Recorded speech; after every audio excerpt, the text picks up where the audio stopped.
দর্শকবিন্দু আসসালামু আলাইকুম, কেমন আছেন? আশা করি ভালো আছেন। আপনারা জানেন যে প্রতিদিনের মতো বান্দারহাট আব্দুল মালেক ডিগ্রি উকিল কলেজের মাঠে প্রাইজমানি ফুটবল টুর্নামেন্ট একাদশ শুরু হয়ে গেছে। আজকে খেলাতে অংশগ্রহণ করেছেন বান্দারহাট বনাম পৌরসভা গেট। অলরেডি কিন্তু আপনারা দেখতে পাচ্ছেন যে প্রথম হাফ অনার শেষ হয়ে গেছে। প্রথম হাফ অনারে পৌরসভা গেট একটি গোল দিয়েছেন, বান্দারহাট 0 প্রথম হাফ অনারে। দারুণ খেলেছেন পৌরসভা গেটারা বলতে গেলে, লম্বা করে মেরেছেন।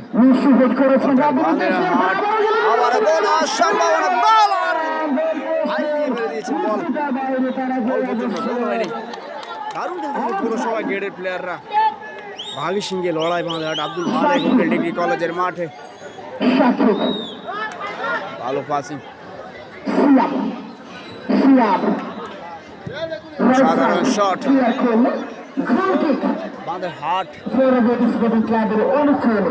মাঠের যে পাশে যে দল অবস্থান করতেছে তারা কিন্তু বান্দারহাট, আর পুরো পাশে যে দল অবস্থান করতেছে তারা কিন্তু পৌরসভার গেটের প্লেয়াররা।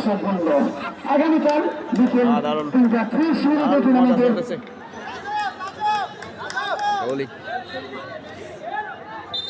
আগামী 10 সেপ্টেম্বর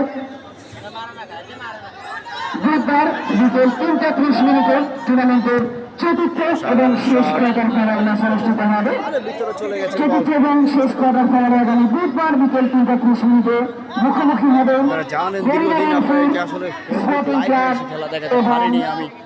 ব্যস্ততা থাকার কারণে।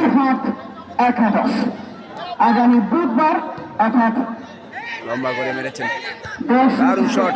বিকেল 3:30 রাব্বি ওলি হাতে বল, একেবারে আউট ছয় বলটি তারা কিন্তু খেলবে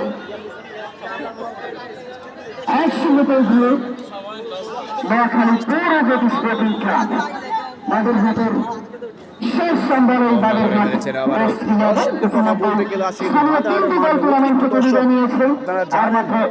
দীর্ঘদিন বৃষ্টি থাকার কারণে কিন্তু বান্দারহাটের মাঠে অনেক পানি ছিল। আজকে কিন্তু কোনো বৃষ্টি নেই।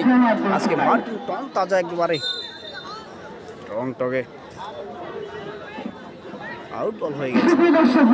আজকে ম্যাচ দেখার জন্য যারা আমাদের চতুর্পাশে অত্যন্ত সুশৃঙ্খলভাবে খেলা উপভোগ করছেন আপনাদেরকে আমরা আন্তরিক ধন্যবাদ জানাচ্ছি। মরে যাবো, কে মরে কে বাঁচে আল্লাহ মাহমুদে জানে। আপনারা দেখতে থাকুন।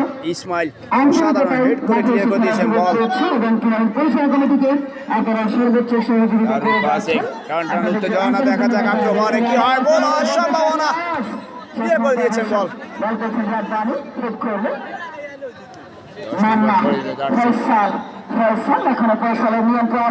এখনো আক্রমণে আছেন, পেয়েছেন একটি বান্দারহাটের প্লেয়ার ইসমাইল, লম্বা করে মেরেছেন।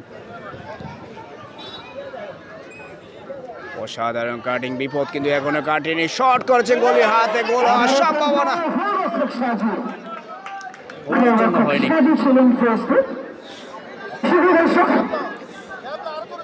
আন্তরিক ধন্যবাদ জানাচ্ছি আপনাদের সবাইকে এবং সকল ব্যবসায়ী বৃন্দ যারা পরিচালনা কমিটির সাথে যুক্ত রয়েছে। ধন্যবাদ জানাচ্ছি এই এলাকার যুব সমাজ যারা বাগেরহাটের সবগুলো আয়োজনে সবসময় সহযোগিতা করে থাকেন, এবং এবারে আয়োজনটি দীর্ঘদিন পরে হওয়ার আপনারা অবশ্যই একটু বেশি সহযোগিতা করবেন। আন্তরিক ধন্যবাদ জানাচ্ছি। জানেন যে রাজনৈতিক দলের নেতৃবৃন্দ যারা বিভিন্নভাবে পরিচালনা কমিটিতে সহযোগিতা করেছেন এবং আগামীতে আরো সহযোগিতা করবেন আপনাদের সবাইকে। আমাদের আশ্বাস জানাচ্ছি যারা মোফাজ্জল হোসেন